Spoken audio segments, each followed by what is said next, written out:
All right, welcome everybody to the Wild Under Root podcast.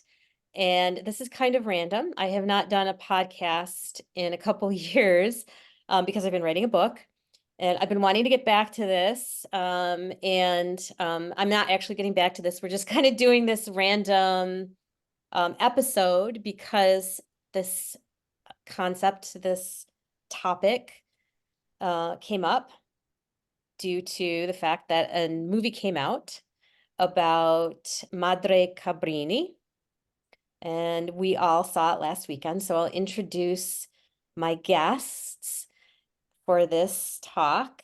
Marybeth Bonfiglio, who is a writer, an ancestralist, and Italian American, Sicilian American.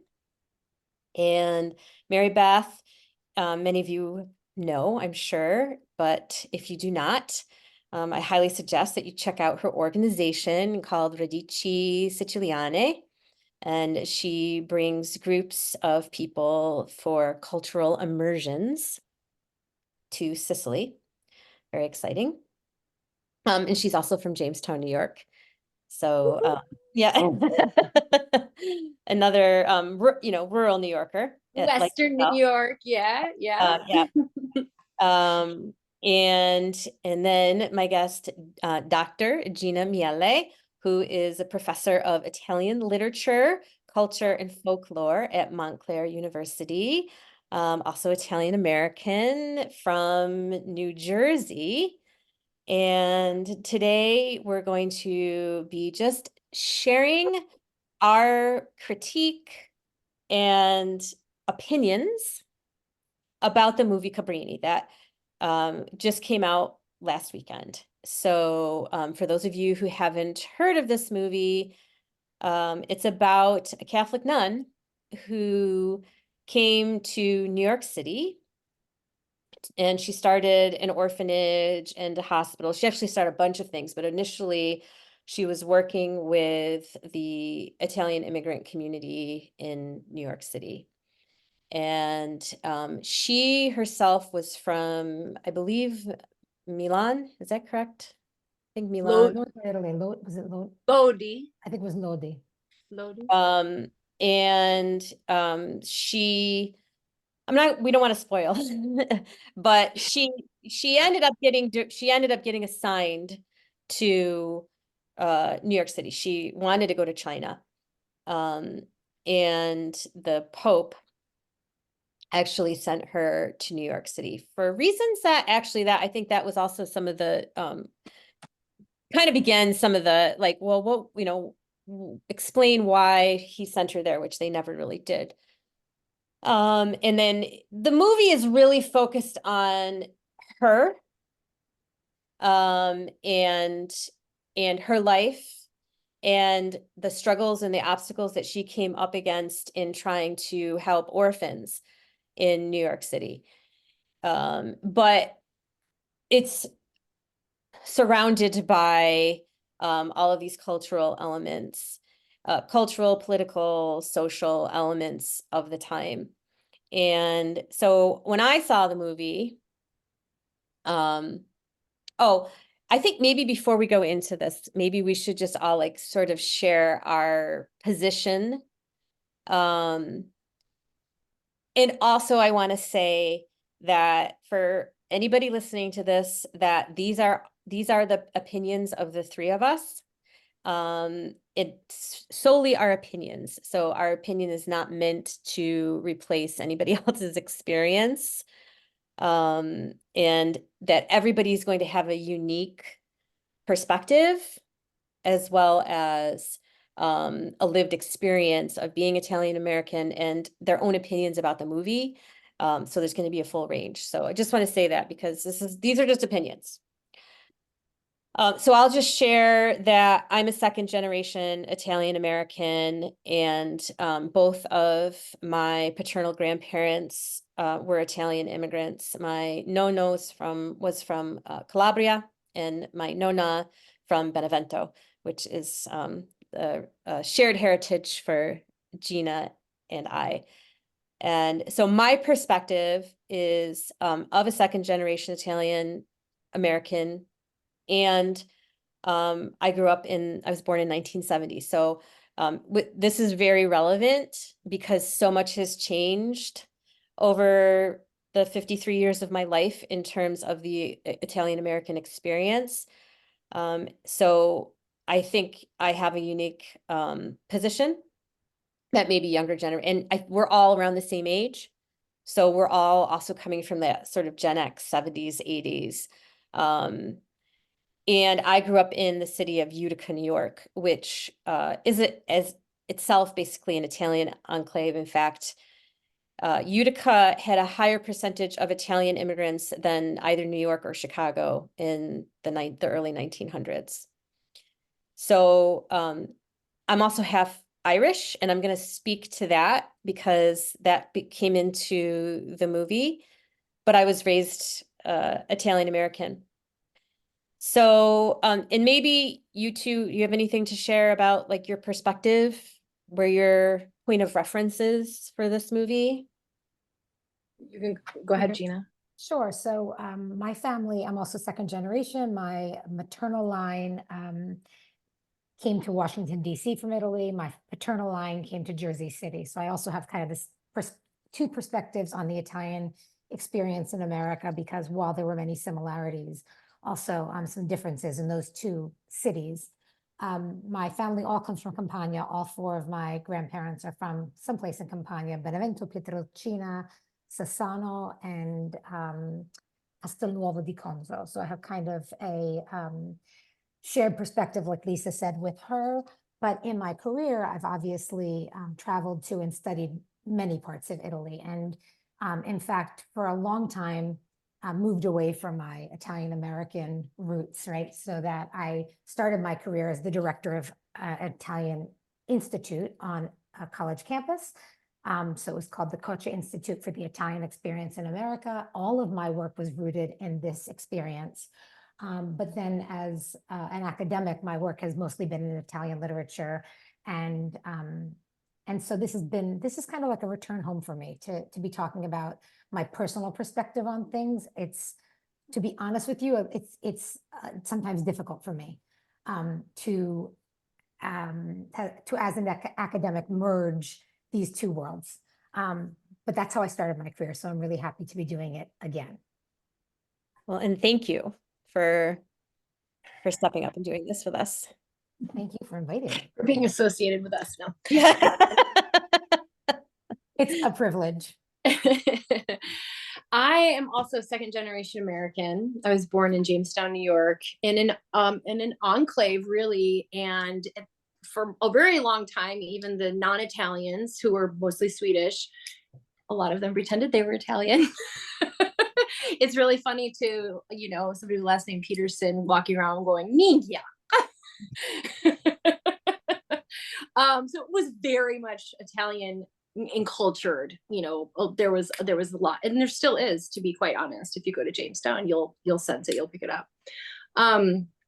My father's parents were both born in Sicily, in central Sicily, and in the Messina area, and then the Brody Mountains. My nonna is from Marianopoli, which is like the center of the wheat district of the island. And her mother is actually from the Cilento coast in Campania. And my mother's father was born in a tiny little village in the Alps, in Piemonte. The village is called Benaus, and you could pretty much see the French border from his little rural village. And I currently live in the Mid-Hudson Valley, so I'm sort of in a different place. And my daughter actually looked up where this orphanage, the first orphanage, was that Cabrini built, and I think it's like 10 minutes away from my house, or the place was like 10 minutes away from my house. And she said, it's no longer there because the GPS won't bring you there. She's like, but I'm seeing it right here in Statsburg, New York. So I'm going to check that out. Yeah, it was interesting. Yeah. So, because it's on the river, right? It was right on the river, and they said it was upstate. So we kind of investigated a little bit, and she found that. But I have to go look back into it. And I think, yeah, as Lisa said, you know, our lens is from, you know, as second generation Americans, my grandparents were probably in some way affected or witnessed or knew of the works of Madre Cabrini, right? This is the era they were coming over in the turn of the century of some time. And I don't know how long she was in New York, but they were probably affected in some way. They were touched in some way by her. So kind of coming from that lens and knowing that there's going to be, like Lisa said, all different kinds of opinions around what this movie is. And as time goes on, I'm sure there'll be critics everywhere, but we're going to come at it from our personal lived experience of human beings watching it and sort of see where that leads us. So that's like the disclaimer, at least I'm giving. Yeah. Yeah. Yeah, so let's see, my Nona came over, they were a little later, 19, I think she was 1915 with her parents. She was like 3 years old. And then not until 1928, because he was supposed to come before that, but there was some complications with his documentation, and then there was World War One. And then the Immigration Act in 1925. And so he actually didn't get out of Italy until 1928. So he was 14. So he was learning Italian in his school because Mussolini was in power and had enacted compulsory education. And so all the kids had to go to school, and they were all learning standard Italian. So he primarily spoke dialect, but he also did speak standard Italian. My bis nonna, who I remember, she lived until I was 4 years old. She only spoke dialect. Actually, I'm not 100% sure about that, because I remember her talking and I understood her, but I couldn't tell you what she couldn't repeat it. And I think this is like some of where I think we can begin in terms of like the experience and the history that this movie brings to light. And Marybeth, I think you said it is actually rare to see this type of movie about Italian immigrants. A lot of what we see, I would say, if not all, is about the mafia in terms of movies and TV. Or we see documentaries that would talk about the documentary. Italian experience, but to see a And I think the genre is classified as biographical drama. Yeah. So I agree. This is unusual. Kind of, I mean, I know I was excited. I was like, oh my gosh, there's a movie about the Italian immigrants. And I think this is really the first one I've ever seen. Does anybody? And it's the first one I think I've ever seen, but like we have to remember too, are you speaking of her as an Italian immigrant? Well, I was saying about Italian immigrants, but yeah, because it's really not about Italian immigrants. But like I wasn't hear you, right? Like to, that's one of the things that like I'm feeling in that is like it's about her. Yeah, it's about her, and I wasn't expecting there to be what we got. I wasn't expecting really any of the Italian experience to be shared in the way that it was. I expected basically a biographical story about Cabrini with just on the periphery, maybe some perspective on the immigrant experience. I think we got more than I was expecting. I don't know if you felt the same. Not enough, but more than I was expecting. I thought my initial response was, wow, I was not expecting that. I was absolutely not expecting that. I guess what I was saying before, what I was trying to say before was I don't really see Cabrini as an Italian American immigrant. And I might be wrong. Like I know she was, but I don't see her in the same experiential group as like our families. So it's a story about her and that experience, but I was completely overwhelmed actually with the amount of what we saw around the Southern Italian American living experience in New York City. I've always heard stories. We've read accounts. Things have passed. We know We know Yes. what it was like, but there's literally nowhere in the media that gives you more than just like a little teeny crumb, right? And this felt to me really big. I'm sure some people felt it wasn't big enough of, you know, of having to see how they live. Like I always thought they lived in tenements. Well, these weren't even tenements. Like this is like sewage that these children were living in, right? It went there. I felt like I came home and I told my husband, I was like, it went there, you know, to a place that really was uncomfortable, not uncomfortable in a bad way, but a good way. And also a really sad way, like a pretty much like kind of triggered some ancestral trauma way for me. I I had don't know. that same Yeah. response. You and I spoke right after. Mhm. It was interesting. I saw it with my husband. My parents are seeing it this week, and I'll be curious to know their perspective. But my husband and I saw it.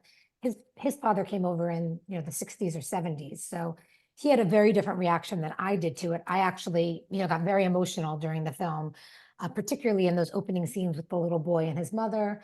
To see the children in the sewers, I really found that hard, and I absolutely identified with the experience that my ancestors would have probably had. Whereas he was interested in the story, curious about this part of Italian American history, but not emotionally invested in it the way that I was. So, and I was actually taken by surprise at how emotional my initial reaction was to the film. I had Me not too. expected that. Me too. Me too. Yeah. Yeah, I mean, I was bracing before I saw the trailer and I was bracing and Hmm. for it. And I think part of it for me is because I was aware of how, to a degree, of how Italian Americans were treated. I'm also aware of how the Italians were living in southern Italy from my nonno, who told me what it was like in Yeah. southern Italy Yep. when he left. And then I also know some of his experiences and my nonna's experiences. They were both factory work. Both came and worked in factories. And so I did, as many of my family did. So that part I was kind of like, I was bracing for. So you did it. You thought you knew they were going to portray it. You kind of you suspected a little bit they were going to show Yeah, that. I mean, just Yeah. from the trailer, you know, I saw the Yeah. trailer and I almost was like, do I really want to go? Because, Yeah. you I know, know. it is really hard. And, you know, without getting too much into my own family struggles, I know I felt my, you know, so my nonna told me, you know, she went to work in the factory, I think when she was like 12, 13 years old. It was a shoe factory in Dalesville, New York, here in the foothills. And, you know, she told me she had two dresses. She will come home at night, wash one dress, hang it up, put the dress on in the morning, and then the next day, you know, and that was every day. She said some days all she had was a cup of milk to drink all day. That was it. You know, my no, this was in Italy, you know, he said they made he lived with his grandmother because his mother was actually here. He got trapped actually in Italy. Um, you know, they made he said she'd make a loaf of bread for the week. And, you know, that was it. And then he said by the end of the week, you know, they had bread and water. Yeah. Yeah. So I was expecting that. I also was aware of how the discrimination that my grandfather experienced, coming here and not being able to speak English, Yes. um, not being able to get a loan from the bank. The neighborhood in Utica, New York, where the Italians lived was in a red line. Mhm. So a red line means that you can't get the banks will not give you a mortgage to Yeah. buy a house. Mhm. Let's see. So yeah, so I was like, I definitely was, and I was discriminated against. Yeah. And I was called WAP, Guinea, Dago, as a little kid. Yeah. By other kids You're talking in the 70s. in the 70s. Yeah. I was called it by kids' parents, adults. I was not called that, but many accusations of you're Italian and your father's in the mafia. I live in Central Jersey by the Jersey Shore. This was pre-Sopranos, pre-Jersey Shore, but that was what was the stereotype, I think, most prevalent in my childhood and teenage years here. But my parents, of course, have spoken to me about the way that they were discriminated against in Jersey City and DC for that same reason. And their parents all spoke Italian. My mother talks frequently about, in fact, even visited my class last year and talked about when her grandfather died and her nonna went into black for the rest of her life, and every day would walk to the Catholic school that my mother attended, and she and her friends would be in the yard, in the schoolyard, and this would be my bisnonna would be going to mass every morning. And her friends were like horrified. They called her a witch. They said, "Why is your nonna a witch? Why is she always in black with the veil?" And they didn't understand. She didn't speak any English. So, certainly I was also aware, right? I also knew all of this. And I teach this, and yet somehow it landed with me very differently. Because we don't see it ever, right? We don't, I mean, we maybe even see it in some documentaries, like the Italian Americans. That documentary was it was great, right? I thought it was great. And you could see it in these, but to like see this in a moving picture screen, a biopic display of somebody's life and seeing this, in the background, of course, but it was why she was there. So I think that's very important to to know that like Cabrini existed in this paradigm because these people existed in this paradigm. So like they were there, but we've not seen this. Like I cannot recollect like seeing it. So I think, whether, Lisa, you would brace yourself, or like, I kind of went in there thinking I don't even know what I was thinking. I just kind of thought I was going to get like this Hallmark picture of Mother Cabrini, and it was going to be feel good, and she was amazing. And I know that she did amazing work. And I was really interested because she's the first American sainted, correct? Yes. Yeah. The first American sainted. So like, our family histories and saint veneration for all of us is like a really important thing. And Cabrini is not somebody I venerate. Like, she's not somebody I even have a relationship with other than knowing information about her. So like I wanted to know a little bit about her. I don't think the movie really showed all that they probably could have about her. I think you guys probably agree with me. Like, she had a lot of very mystical, a lot of miracles. I didn't even really know what they were until I saw until after I researched. I was like, what were these miracles? Because I knew that she had to have more miracles to be a saint, right? It's like, there's this huge piece of this thing. Like, she's a saint. She had to do something magical. So I was trying to find out what those magical things were. They kind of skipped over that. Yeah. And I think this is like a place I just want to mention, we're not going to get into the conversation around who made the movie, right? But like we can all see that Italians or Italian Americans did not make this movie.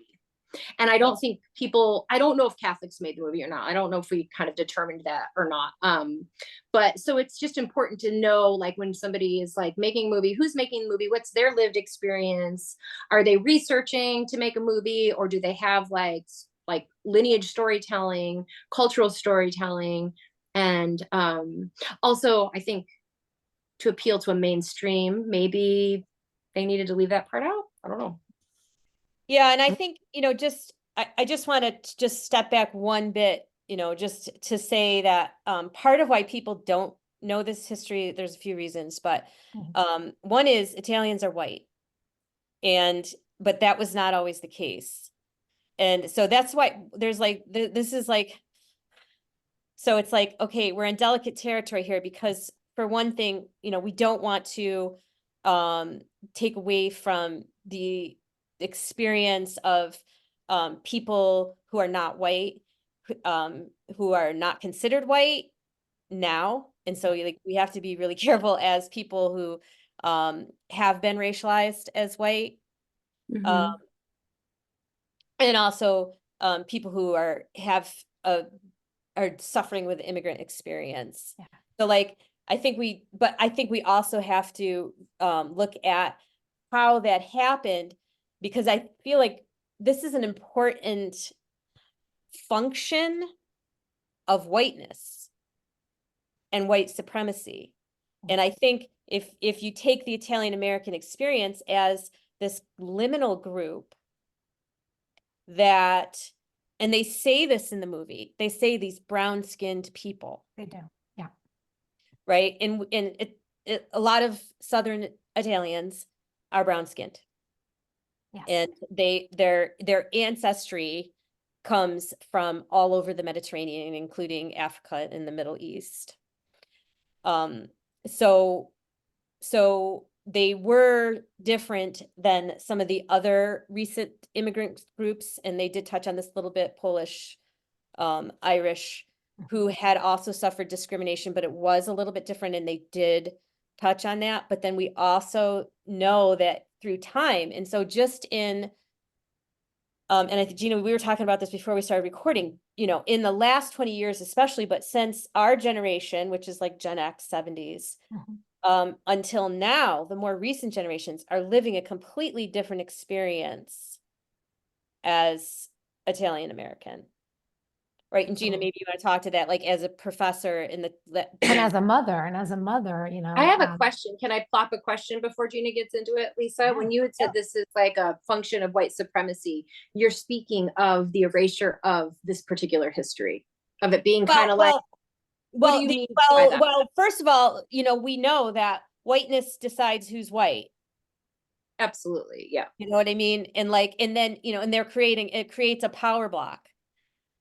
Right. And then you've got, so you pull this group of people in for whatever reasons, they fit the bill. And then those people, you know, you're creating more oppressors. You're creating, and we know this is a phenomena, right?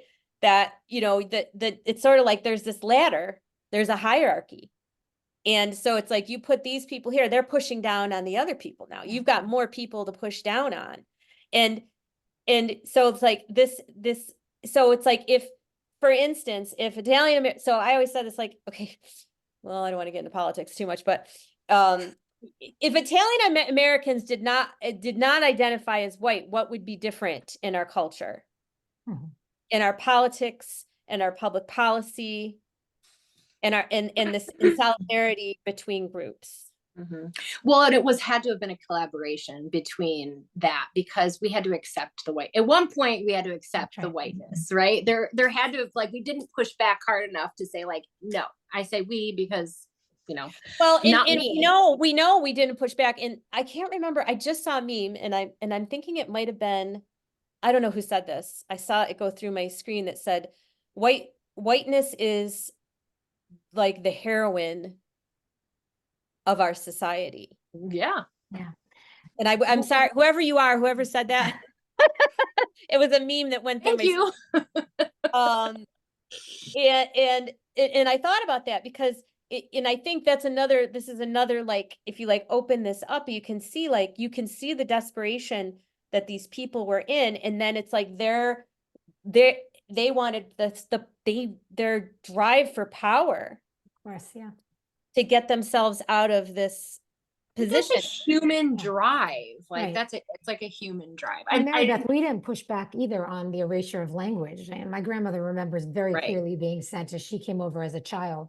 And she remembers being sent to she called it Americanization school in Washington, D.C. So, you know, to lose language, which she never did lose, of course, because her parents couldn't speak English. So she had to keep the language, right? But as the generations went on, you know, she didn't teach Italian to her children because she wanted them to be American and to have all of the privileges of being American and, of course, of being white, right? So we didn't push back in places that now, and again, it's all context, it's all perspective. We can look back now and say, I remember saying this to my mother when I started studying Italian, and of course it was standard Italian, even though I grew up hearing dialect, hearing my area's dialect. But when I started studying Italian in high school, when Italian was first offered in my local high school, I was a sophomore in high school or a junior.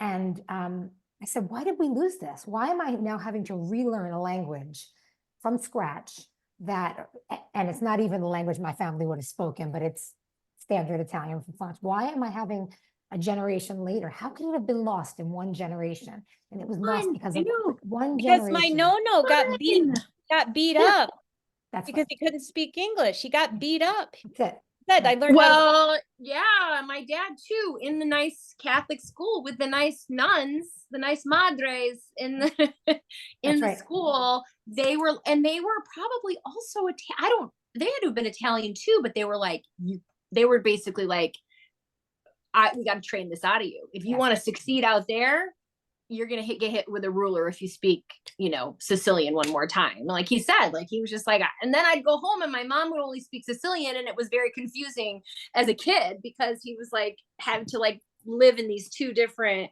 That's two it. different That generation had to do both, right? So that Mhm. they had, because their parents never learned it, well, not in all cases, but most of the time, like my great grandparents worked in the market, and they had their little, fruttivendolo. They were selling the fruits and vegetables, but they didn't have to speak English because they were working within the Italian community. So that fell on the next generation to learn the English and to be the interpreters, both culturally and linguistically, for their parents. And so it happened so quickly to Italians. We lost so much so quickly.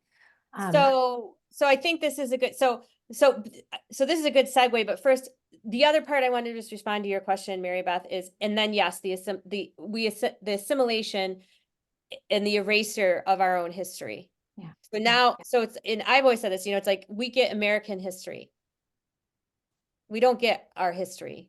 That's right. And so this goes into some of the problems that I think all of us had with the movie. One was they did not, that it was there was a lot of it in standard Italian with subtitles, and the people in 5 Points were speaking standard Italian, which we know they would not have. Florentine Italian, right? Historically inaccurate, impossible. It was historically impossible. My first reaction, actually, to be honest with you, my first reaction was slight delight in, oh, they're actually going to give us Italian. They're not just going to do it all Right, in I English, know. right? I know. That Because was our my initial expectations reaction. are so low. Our Yeah, expectations right. are I so think low. that's We're like, that's oh. exactly it. I thought, oh my gosh, I'm hearing Italian. And then this realization that this little boy in 1889, there's no way that he had no education, and his parents had no education, and there was absolutely no way they had been trained in standardized Italian at that point. So, but I have to admit it, I did at least say, well, they use Italian instead of English. But I do So, think, for people who don't know, yeah, before, and we're going to talk, this is another part of it, before Risorgimento, which was the unification of Italy, which was 1860, the language that we now know of as Italian was only spoken in the area around Florence. It's it's the the language of Dante. Yeah. Mhm. So the rest of Italy, every region every town had their own dialect. They call it a dialect. Some people, there's arguments with linguists, I don't know, Gina can speak to this, about whether they're separate languages or not. Yeah. And so the immigrants, and then there was not compulsory education until, I believe, Mussolini. Mhm. And so nobody knew standard Italian until they started teaching it in the public schools, which I don't know when Mussolini, early maybe 1915 around then. Yeah. So this time period, which was 1889, I think. She left. She was done with New York around 1900. I think she moved on right around. I might be give or take a couple of years. So from 67? 1878. I'm When she came over, you mean, for the first time? Yeah, when did she come It to said New York? 1889, I think. In It the was film, that was 1889, so she spent like 10 years in New York. She went back a couple of times. I was at the shrine actually in November. Okay. But And like her work in New York, and then from after that work in New York is when she started going. Yeah, all over the place. Chicago. Yeah, right. Yeah. All over Denver. In fact, a lot of her work was outside of New York. She came back. But, yes, right, because she was there for and a none little of that time. was portrayed in the film except for the very end when they kind of showed a map. Yeah. And you could see, where and they said she and her, and I guess part of her, the people that followed her, than where they spread. But Yeah. the film So is concentrated only in New York. Time-wise, what Lisa's saying is like it's virtually impossible that during that time frame anybody would, be able to, because the Risorgimento began in 1860, just began, right? And so Because it didn't even right, like it took 1860 to decades, 1870. decades to like it's a decade of unification. We always say it's like the period of 1860 to 1871. So, but even at that point, these are Italy. The term that I remember hearing when I was in college studying Italian immigration, I remember reading the period of immigration of 1885 to 1920, let's say. And I remember the term Italy bled out. And I just remember that term striking me. It bled out, mostly Southern Italians too. So that population that came was mostly from the South. And so specifically in that area, you're not going to have people speaking Florentine Italian, right? You're not going to have them that. And I think also, Lisa, what you were getting at was that the movie, when it kind of began, and when the Pope invited her or kind of said to her, he read some kind of letter or something from somebody. I guess somebody was writing letters from the sewers of New York City, but said, you're going to be going, you need to go to New York. And like that whole history was like brought down to that tiny second where the reason why Southern Italians were in New York and why she had to go there and why she had to do the work she had to do was because exactly of what Lisa said. The Risorgimento, but they didn't touch on that in the movie at all. No, they don't mention it at all. And this is another thing where this part of history is, excuse my French, fucking erased across the board. Like half of the Italian Americans that I work with don't have any idea about this. Forget about the rest of the Americans. Even the Italian Americans don't know this part of the history. Yeah. So they nowhere in the movie that I saw did they mention the Risorgimento. No, not once. I would have been if I heard that. I would have been. He didn't say. The only thing he said was the letter. In the letter was, we came here because the streets. They told us the streets were paved in gold. Yeah. And we got here and it wasn't. And that, like, okay, that's just one piece of it. And I feel like that was very misleading because that we know that was propaganda that was sent to Southern Italy. We saw the propaganda live. Well, we saw the actual propaganda in the museum that we were in Sicily last year. Yep. There's a museum told me about that. That was really by Paolino Uccello. And the whole third floor was about emigration and some of that propaganda. And that's only, but like that's missing the whole thing was like, there wasn't like all these people were really happy with their lives and then heard they could go get gold in America. And so of gold. Get it. I mean, these were people who had been conquered. And their lands had been they were peasants before the Risorgimento. It was the Kingdom of the Two Sicilies, and peasant life wasn't great, but they had food.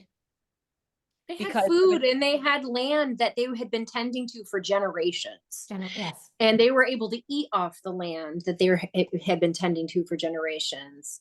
And then suddenly they were tending to land, back-breaking laborious work, and they were unable to have any of the harvests. Like they were withheld the food from this land. They just had to work the land.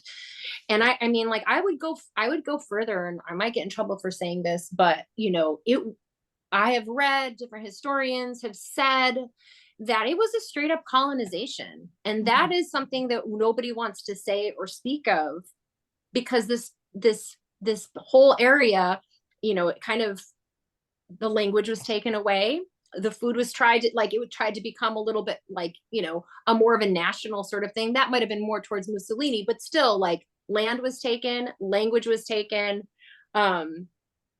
any sort of rights were taken away from these people. And in some cases, villages were burned down, records were burned down.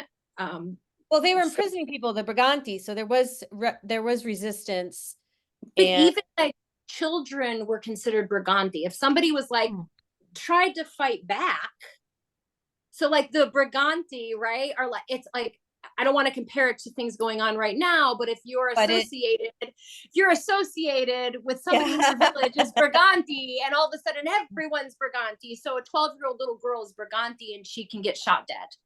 Right. So this is like the thing where I think that they're, you know, and again, like, I don't know, because I don't think mainstream history books have this actually accurately written down. And so there's, you know, non-academics writing this history. So I don't know what's true or what's not true, but it sounds like it was a horror show is what it sounds like. So nothing to do with Streets of Gold, but having to do with like, you got a passage, we're going to flee. We're going to get the fuck out kind of situation. Excuse me.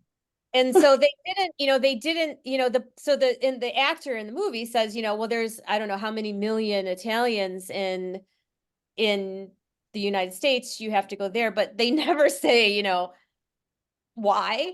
Like there's like that's a big deal. Like, why are they there? There's just these people that are just, now they're living in the sewers in New York City. I mean, then the other thing that came to my mind during that part was, because we know what the conditions were like in southern Italy, why, he also didn't mention sending her to southern Italy. Right. I think that's a really interesting point that you bring up. So I have a theory that is not based on any fact, but my theory is that it was political, because it didn't look good for anybody, for the Italians, for this to be, they called it the Italian problem, and they did say that a couple times in the movie. Yeah. And I've seen that in other historical documentation. There was an Italian problem. It's actually, I looked in the New York Times archives after the film, and I actually found articles talking about the Italian problem from the 1880s and 1890s. So that was historically accurate. Yeah. So I think probably some of the reason they sent her there without the resources she needed, but nevertheless, maybe it was just to look good, because it actually, according to the movie, when she got there, they weren't even prepared for her to be there, but they probably politically needed to say, oh, we're sending a mission. We're going to start a mission in New York City to take care of the Italian problem. And that kind of let the Italian government as well as the Vatican off the hook. Mm-hmm. That's my theory. Right. I think your theory theory feels good. I think it feels accurate. I agree. Yeah. The other thing is that the piece that we haven't talked about too is the fact that she was a woman. And that was in the film, they, very multiple times. She was dismissed. She was told she couldn't do what she wanted to do. One of those times, in fact, was when she was talking to the Pope, and she was asking the cardinals, can I not go to do the work that I want to do because I'm a woman? That also, I think, is an interesting perspective, that when I went to the shrine, I spoke to some of the people that worked there, and they said that she really was unhappy about being sent to New York. And in the film, they alluded to that, but at the shrine, they said she really didn't want to be here. She really wanted to do her mission work in China. And that she went back and forth multiple times. And back to the miracles that you were saying, Marybeth, which is not after her death, but even in her life, what they said to me then was she was so sickly. And they did, show this in the film, but she was so sickly and so small and weak, even at a young age, that they said the fact that she was able to make this transatlantic trip, I think 2 or 3 times in her life, and that she was so sickly, even living in the conditions that she was living in to help the Italians in America. They said it's a miracle, the miracle in and of itself, that she lived as long as she did. I felt that too. I agree with you. Even just what she was able to do. I was telling Lisa earlier, I could barely run one business. The miracle is that this woman somehow figured out how to do a lot. I mean, and to have been a woman at that time, and so to be an immigrant, to be a woman, fighting against not just the powers in America, but then also, as we saw, even in Italy, right? Because we're talking about a time when women generally weren't in those kinds of And conversations. it felt like one of the things I really appreciated was it was a good portrayal of like a non-traditional movement within the Catholic Church, even though I wouldn't consider, you know what I mean? Like we need more stories of like, is that what the word, like a not, you know what I mean? Like she was on the ground, grassroots in movement and of the Catholic Church, because there's the, you know, the whole thing with the Catholic Church and the Vatican. And, you know, we have these narratives we tell about it. And then there's people within it that really get on the ground and do work, even though it's, you know, missionary work. And I get a little like, kind of little, when I hear missionary work, right, in general, but it's like when people need something, as we can see that in this situation, they did need something. And I think she provided something really important. I think she got people out of the sewers and off the streets, and she housed and fed children. Like that's not blown out of proportion. Right. That's real. Like that's, I mean, I don't know I haven't looked up the statistics, and I think that's something maybe we didn't mention, we talked about, but we did just see this movie. I think we said that. And we're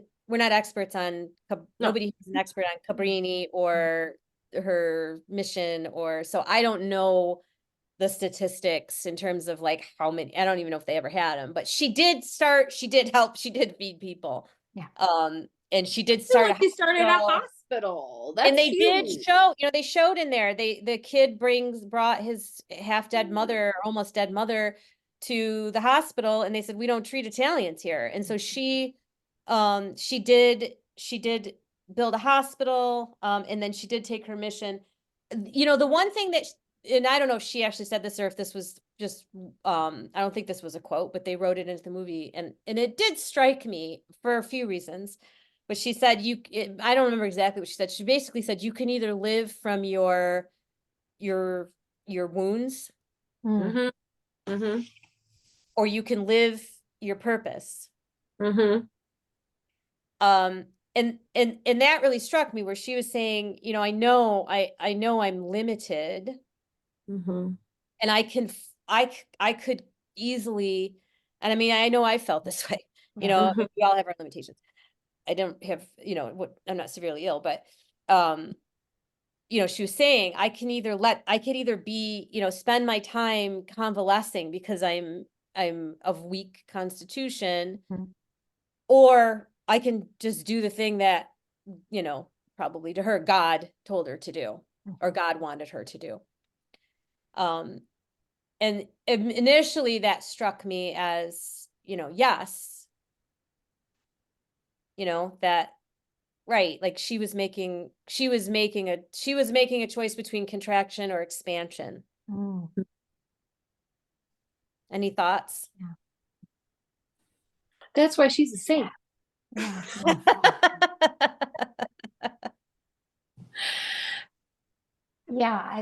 love that, Lisa.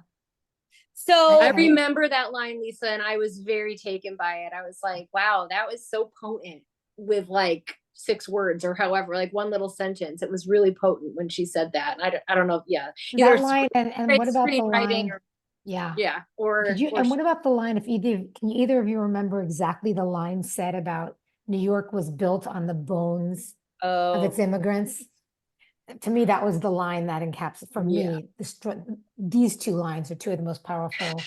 So in that, you know, then just like bringing that back to like the present, which is why I think this is an important movie for anybody to see, Italian Americans included, is that because we've forgotten in our relationship with our current immigrants, people have forgotten this.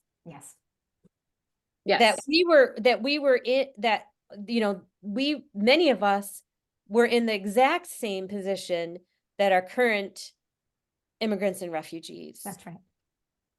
Absolutely. And I said the same thing when I saw it. This is a film that everybody needs to see. Certainly, I do think with any American, absolutely.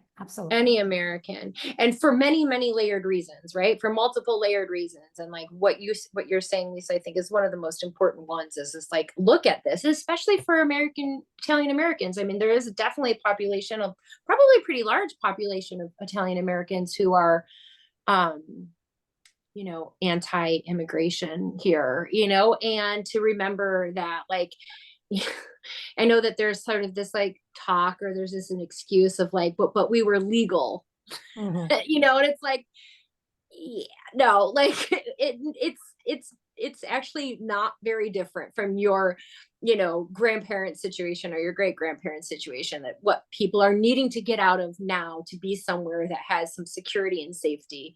And I think it's also really important for people who maybe have lived around Italian Americans, or have thoughts or ideas, or have like a narrative in their head around what Italian Americans are, who they come from, to really learn this history in this tiny little, you know, 2.5 or 2 hour, 20-minute long movie, because you're going to get, you're going to get something that you're not, have never probably read before.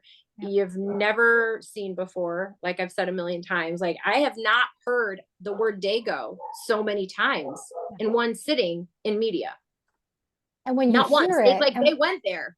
They yeah, said and it. when you hear it, it really, and again, having read it, having studied it, having taught it, to hear it launched in that way and so frequently, you know, it struck me very emotionally. Um, that surprised me. And as a mother, and as an educator, I don't think a lot of young Italian Americans understand this history or know this. My own children, and Mary Beth, you said the same thing. They hear it all the time because I'm talking about these things at home, and they almost think it's fantasy. Like they know that I'm serious, but it's so far removed from their lived existence. Right? This abject poverty of people living in the sewers, or even in a tenement. Well, I took my kids to the museum in New York City, the Tenement Museum in New York City. But this is it's the fact that their grandparents, my father lived in an apartment in New York City with his grandparents and his parents and his 3 brothers, and it was a 2-bedroom apartment, right? So, but that doesn't compute today to my children, because they see my father as he is today, and his parents were gone long before. You know, my grandmother on my mother's side is almost 101, still living, but my father's parents were long gone. So that's a history we moved out of Jersey City when I was born, right? So that even though we still have family there, and I grew up going there all the time because my grandparents were there, my kids don't have that connection. And I don't think my students necessarily know this history. There is a book, I just want to mention it because I brought some of the authors and historians of this book to Montclair State in 2004, when we were kind of talking about these things in like the early 2000s and late 1990s, early 2000s. There were a lot of conversations happening about these topics. And so Jennifer Guglielmo and Salvatore Salerno wrote a book called Are Italians White? How Race is Made in America in 2004. Fred Gardafe wrote We Weren't Always White, Race and Ethnicity in Italian American Literature. Those are just 2 pieces. And I'll put those in what was the second one, Gina? I'll put them in the show notes. Fred Gardafe, We Weren't Always White, Race and Ethnicity in Italian American Literature. And then there was a period when we were even trying to get an Italian American minor on campus. There was that much interest and conversation happening. But I've seen that diminish in the past. This was in the early 2000s. Late 90s when I was in college, and then early 2000s when I was in the beginning of my career. And it's still happening in certain places. There are Italian American scholars, and the conversations are still happening, but I don't think to the extent that they were. And so I think this history is even more removed in the classroom.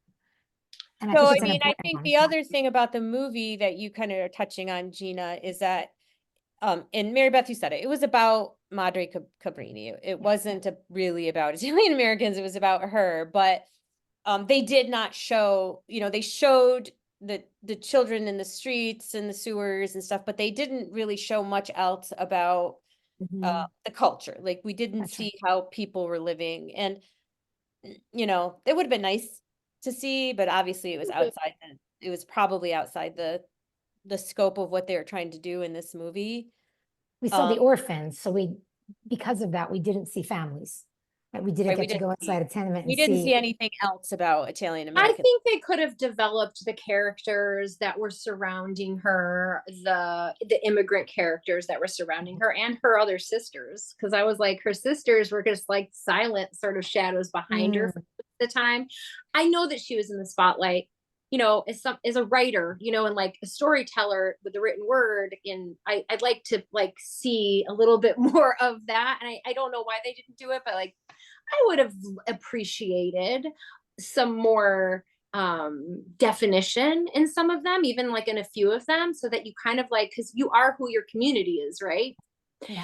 You are who your community is, so it would actually strengthen the character, the personhood that they were telling of Mother Cabrini, I think, by bringing out some of these relational things. Like it was the woman who was, like the prostitute who kind of moved over with her. I mean, they had a relationship. That was an interesting dynamic. I appreciated it, but it kind of felt like, I guess you can only do so much in a 2 hour and 15-minute was movie. basic. I mean, I feel like there could have been more Not a book? layers. What's that? I'm sorry, is it based on a book? I don't think so. I don't think Oh, so. was it? Okay. No, I was saying it was basic. Oh, I thought you were saying it's based on. It was based. No. I was saying, like it wasn't a super complex story. I mean, it was very like linear, kind of like this is what happened. And there was a little bit of depth here and there, like you said, but they didn't really. And I think that's like kind of another thing that I picked up on, was that she was working with the Archbishop who was of Irish descent. Yes. And so, and that part they actually left out, like there was really you didn't really see the way that the Italian community was practicing Catholicism. Right. And you didn't really see something that was also a reality, is when Italians who were predominantly Catholic came to the United States, the Catholic Church was led by mostly Irish and German Catholics, and it had been very Protestantized. And they did touch on a little bit just that, they had faced somewhat similar types of discrimination and had achieved a certain amount of status by normalizing into American culture and really being, more Protestant, even though they were still Catholic. When the Italians came, they were still practicing a very Did you notice some of the Catholicism. altars in Five Points? Did you Yes. notice some of them? Yes. The shrines that were just kind of like just on the sidelines. Yes. In fact, I think Marybeth, it was in one of the scenes where, and I can't think of the character's name, but the prostitute figure who was standing in the street having a cigarette when they were looking for those little girls who had run into the alley. And so behind her was that, and I immediately was thinking like the Madonna and, looking at these two figures. Because that was kind of that had to have been their church. I'm assuming there wasn't any, they imagine in 5 Points. Like they didn't get into that. And then that Italians were really in the church.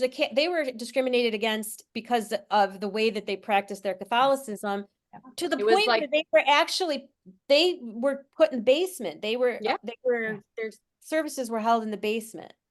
Irish Catholic churches, they were put in the basement because they were like weird, right? It was like this pagan-y, idol worshiping, saint worship. Yeah. So we just stayed in the basement, underground. We did everything down there. We like it that way.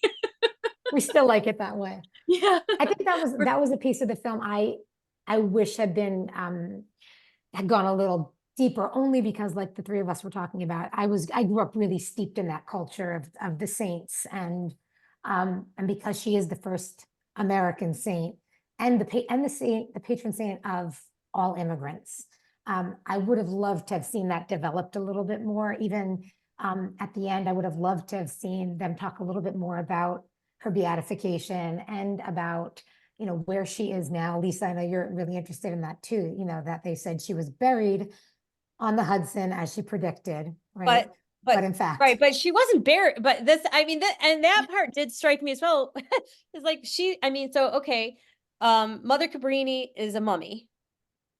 And her body, I don't know, like from her neck down, is preserved at the shrine that you went to. Shrine, mhm. And then there's a bust. I haven't been to the shrine.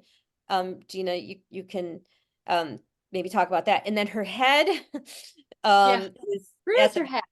it's at the Vatican. Oh, okay.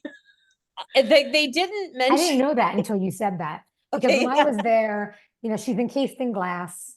You know, and you don't actually see, like, for example, Santa Zita in Lucca, Uh-huh. you see the mummified body of Santa Zita in glass, right? So in this case, no, you don't see. They have her dressed in garb, and the face is like a wax face, Like a wax. I've seen a right? picture. Yeah, it's like waxy. Yeah, and you see that a lot. I mean, I spend a lot of Yeah. time going to look for Yeah. relics when I'm in Italy, and so I've seen a lot of times you'll see a wax face because the body was maybe, you know, decomposed at a certain point.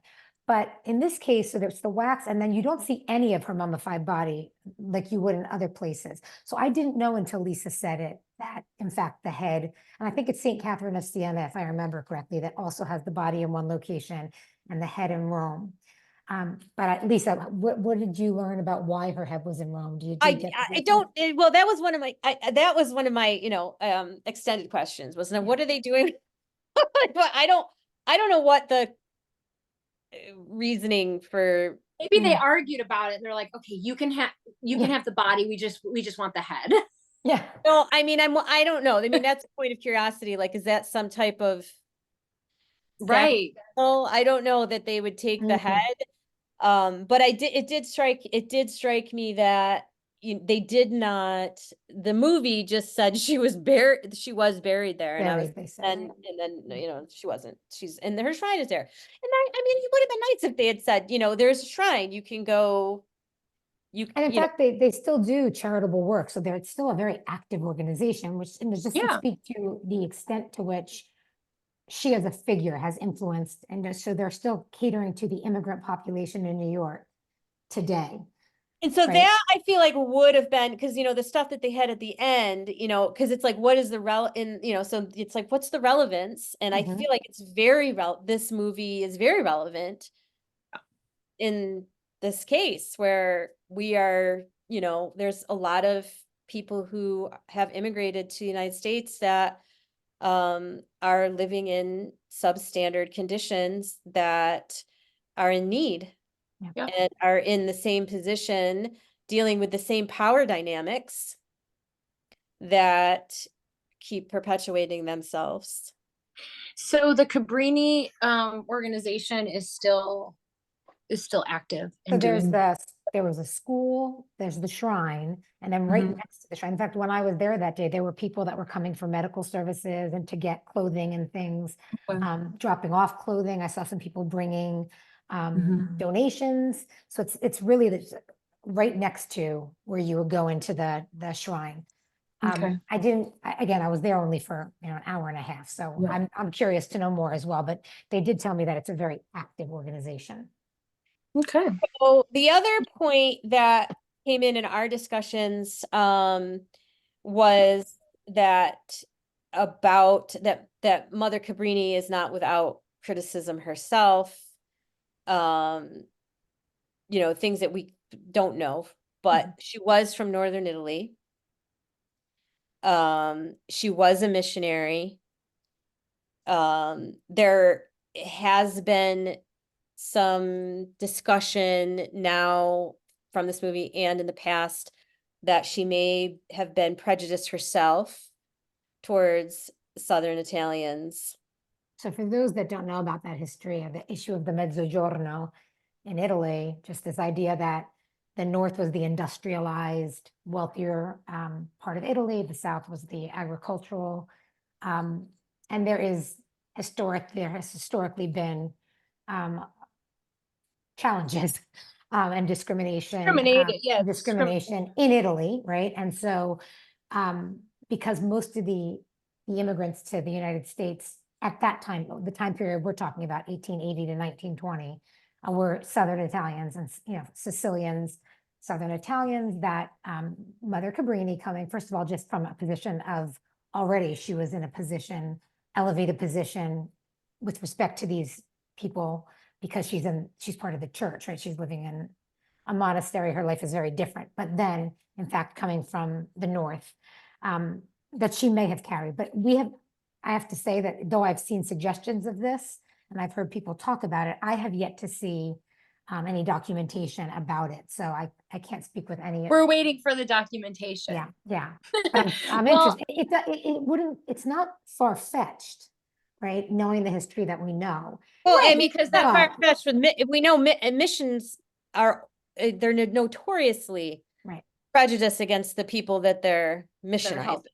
Right. They're missionizing because they're trying to sort of make them Saving civilized. them. They're You right, know? saving them, making them civilized. And so one thing I'm not sure, maybe, you know, because most people probably listening to this maybe know about this. So that Risorgimento that Lisa was talking about was the North coming down and doing a takeover of the entire lands that we know now as is Italy, including the islands. And so Including Sicily and Sardinia. yes, and so that sort of discrimination of the North and the South is sort of born from this political movement, this political takeover, which has bled on and carried on till this day in Italy, obviously. Push for nationalism, but so, right? Yeah, so for one, Mother Cabrini to maybe be a little bit prejudiced against the people she's helping could possibly be real. Maybe there's not historical information around it or research around it, but it could be real. And another thing I don't think we mentioned was the sort of blanket statement of that these people were Italians. These people, I don't think that we talked about this. These people who Cabrini was helping, the immigrants that they were talking about were, I'm sure, 100%, maybe 99.9% from the South or the deep South of Italy. And they don't say it that at all. They just keep saying Italians, and they make one reference to Sicilians when she's trying to convince the opera singer who's from Sicily to give some dough over to do something to help, to get some money. That's the only time I remember. I felt like there was one other time, but I might have just had it in my head because I knew that these were all Southern Italians, and I maybe kept waiting for something, like I don't know, like it really bothers me when it's like Italian American. I understand that is very appropriate most of the time to say, but it actually really bothers me because, again, that history that we're talking about that continuously gets even erased in our, they wouldn't have hyphenated label. Those early immigrants likely wouldn't have even identified as Italian. And they would have spoken different languages. They were speaking different languages. They would have identified as Sicilian or Calabrese or exactly Neapolitan, or like they didn't know themselves as Italian. That's a whole thing. And we knew, and I feel like, but this is, I feel like this is part of why it was important to have this conversation was it perpetuates this. Yeah. Absolutely. So it's like, if you've got, third, fourth, fifth generation Italian Americans who don't know language, don't know any of this history, don't know that Italians were discriminated against, and don't know that Italy wasn't even Italy. That's right. And then you get a movie like this that's supposed to be historical. And in the movie, they leave out some of these key points. Well, even Cabrini, when she's coming over, the scene where they're walking to make their voyage to the United States, and she says, "Sisters, from now on, we speak English." Yeah, right? How did they learn it that quickly? That was probably for the purpose of the fact that they could then transfer and move into English and stop with the subtitles. But I thought that was really interesting too, because she also probably was speaking a dialect or, regional That's what language. I was thinking. She must have been, right? And so then it was like all of a sudden this switch from Italian, which wasn't even what they probably were speaking to one another. And then now they're all speaking English. And I have to believe that when she came to the United States, she wasn't speaking English to the people that she was trying to help, nor was she speaking standard Italian. They were all speaking multiple languages, right? They were probably having a language understood. barrier, right? They were probably having a bit of a hard time, I imagine. Absolutely, yeah. Okay, so washed it how over do you with pronounce the town that she's from? Lodi? I think it's. Is that the one she's from? I thought it said. Interestingly, there's one in New Jersey. I don't know if it's a sister city, Lodi, New Jersey. Yeah, I know Lodi, New Yeah, Jersey, you know, actually. Lodi. I wonder if they're Yeah, sister I know cities. Lodi. Is she born there, or is that where her monastery was? Hold on a second. I thought it said that's where she came from. That might have been where her monastery was from.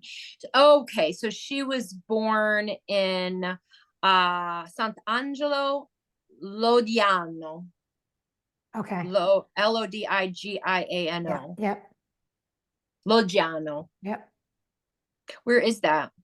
And I'm just looking to I see. think is it's that- around, Okay. I think it's somewhere around Milan. Okay, so pretty north, huh? Okay. Yeah. So we will, so we've asked, so we've been made aware that there's been this criticism of her and that there might be an article that, and if it comes to us, I will put it I want to into see. Yeah. Yeah. Lombardi. Lombardy Yeah. province. Okay. Mhm. So we'll put that into the show notes. Overall, I mean, I have to say, I liked the movie. I mean, it wasn't like, oh, this is perfect. Obviously, it was a movie, but I definitely felt like it did bring some things up. I regret that it didn't, it missed what I feel like were some really key core elements of, uh, everything that she was dealing with. And that it's potentially going to contribute to further erasure of those. But Yeah. Well, We're I so think hungry for representation of I our was just gonna, history. yeah. I We're was gonna say, right. We're Mary Beth, so say it. hungry for it. And like, so when we see something, we're like, oh, we're gonna eat it up. And then we're like, wait a minute, I'm digesting that, but that wasn't really a full course. Yeah. And we're And Mary just Beth, you waiting said, for it. I think you said before we started recording, you said like, who's telling our stories? Yeah. And I think that that's something it's clear that we're craving it for me to have reacted that strongly initially. And of course now, like in retrospect, I'm thinking of all the things that I wanted more of, but in the moment I was hungry for it. Right. I have a question for you, because I know you had the same reaction as me, and Lisa, you also did, but you had a little bit more. You were bracing yourself for it. I read in one of the Facebook groups of Italian Americans around sort of like their thoughts, and somebody said that they were very disturbed by the sensationalism of Italian American persecution. Did you feel like it was sensationalized? I didn't. In fact, I think I was Okay. kind of saying more, like, because there's more to Yeah. this story, right? Me No, that's too. interesting. so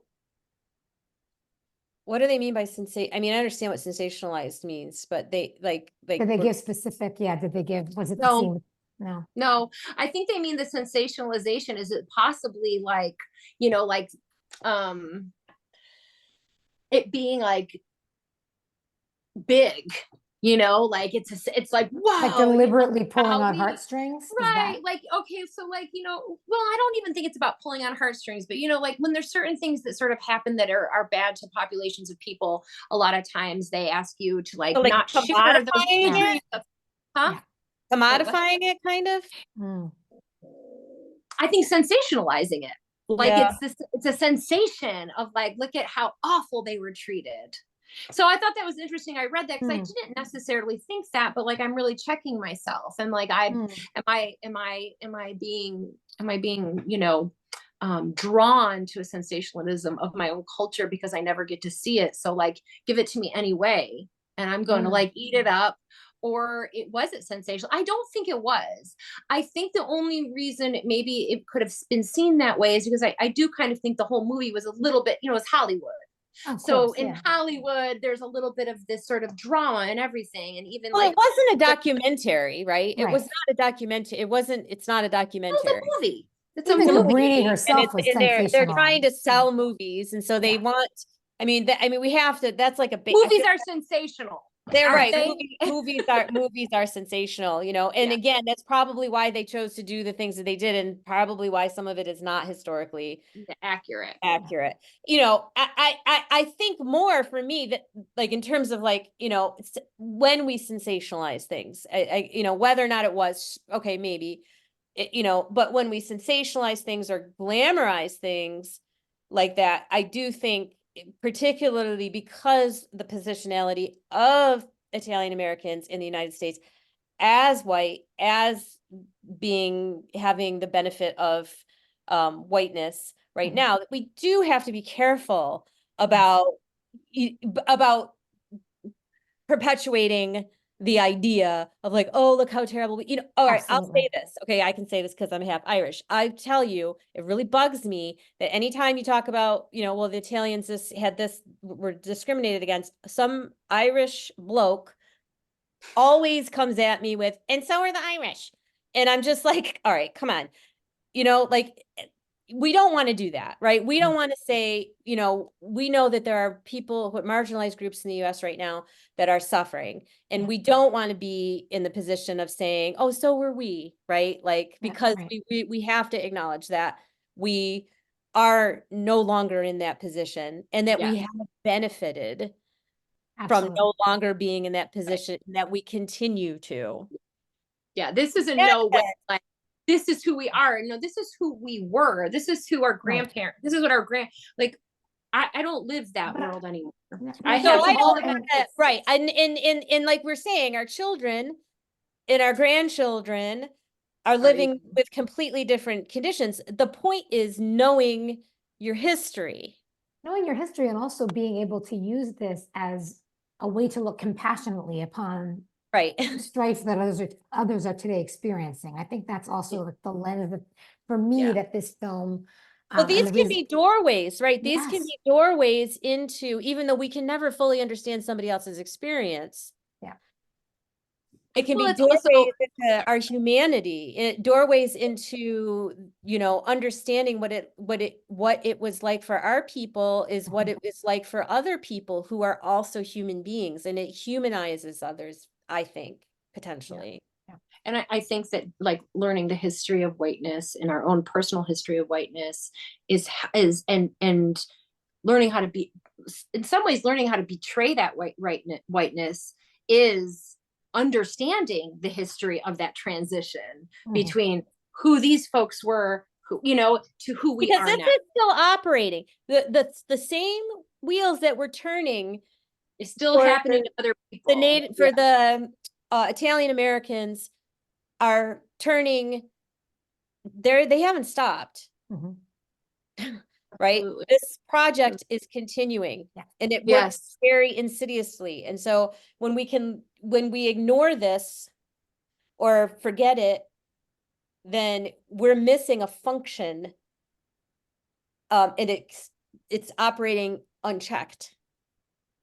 Absolutely. And that's one of the things I tell my kids because like my children, you know, from this other generation, and gosh, they would kill me for even saying this right now, but I'm going to say it. Like we have these conversations where, you know, I try to teach them and I try to tell them this history. I mean, they knew their papa, they knew their known, mhm, like mhm, they saw him, they saw who he was before he died. And I'm like, do you understand what he came, like his experience in life? And, you know, they're like, mom, you know, but it's like, don't even try to say like, and I'm like, I'm not trying to say X, Y, and Z.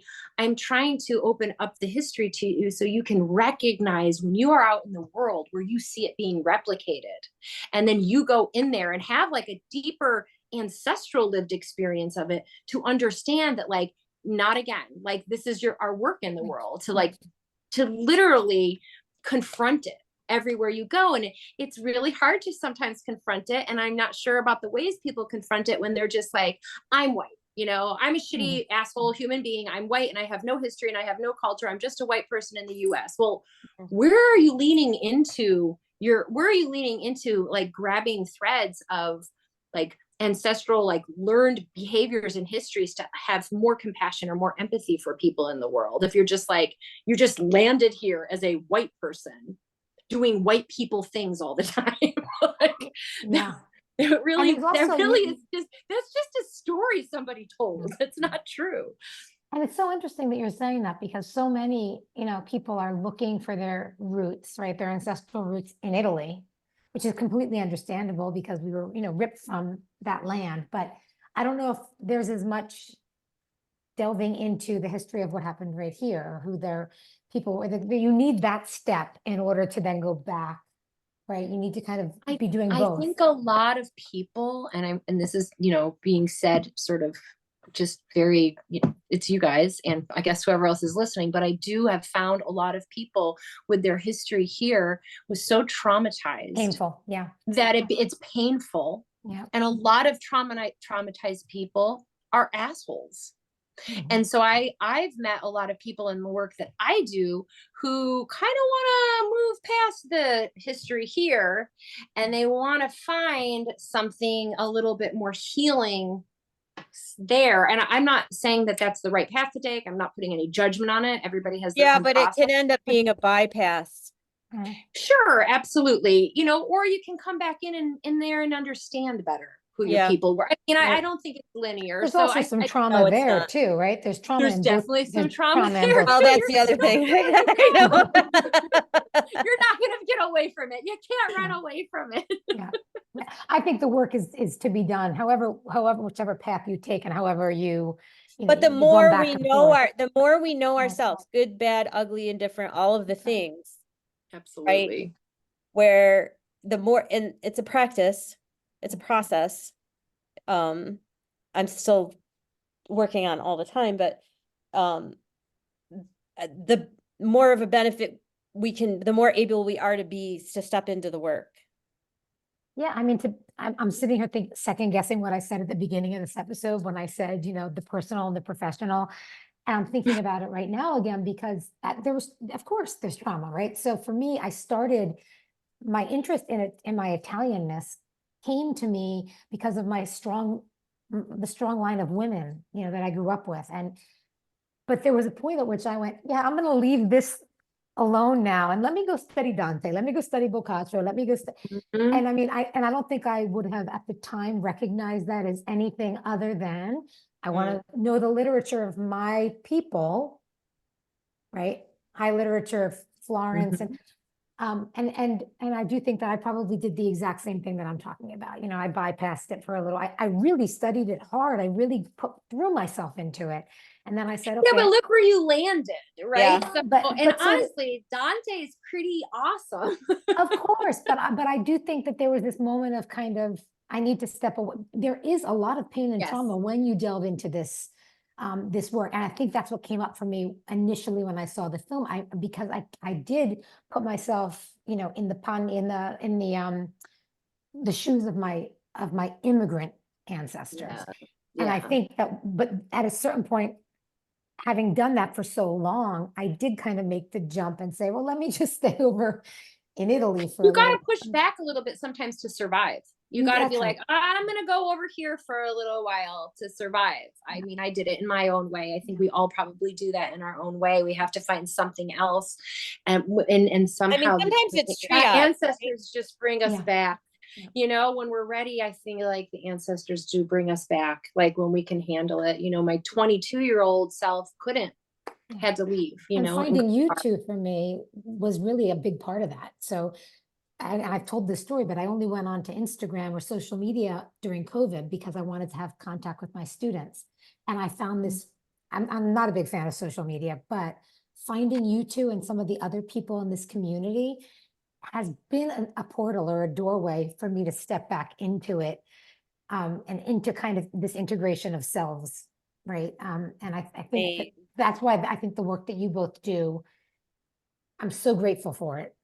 And I think it's so valuable and so important. And you do it in ways that very few people do. Like you are willing to go to places that not a lot of people are willing to go, myself included, frequently. And I really commend you for it. And I thank you for it. Yeah, I pulled the fool card. Thanks,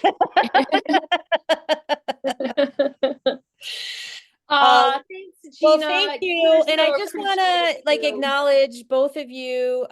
So I think I mentioned in the beginning, and I'm going to put links, but marybethbonfiglio.com for all of Marybeth's work, including her cultural immersions to Sicily, which I've been, I co-facilitated and participated in, and they really are cultural immersions. Like if you really wanna, if you don't want to be a tourist, Mhm. if you wanna be in Sicily, go with Marybeth. And also Marybeth is the author of the foreword of my book that's coming out in October, Donna Medicina. And So excited. and Gina, you have a book coming out, and that's corresponds to, do you have a book and a deck? Yes. The Italian Visionaries, Mystics, and Saints. It's an oracle deck. The art is from my cousin, Anthony Rubino, and I wrote the book. And then also Gina wrote, Gina's a contributor in my book as well, and she wrote a section on tarot, and its historical connection to Italy. So So excited for your book, Lisa. It's going to become like the Bible of Italian American. Yeah. Incredible. as long as I don't have to be Jesus. You can be one of our saints. Okay. Yeah. We will venerate you. We I wanna will. but I want to be a plant. Well, I was gonna say I'll need one of your finger bones, but other than that, Okay. Can you please, will you promise to turn me into a mummy? I Wait, will. where do you want your head? Where do you want your? I head to the Vatican. No. Yeah. No, I will not. I refuse. I will bury your not. head in a pot of basil. Does that? Okay. Is that good? There are folk tales. There are folk tales. Perfetto. Yeah, Yeah. that's actually I'll send you the folk tale where there's a head planted Yeah, in a pot of Isabel in the basil. pot of basil. Yeah. That's So the that works.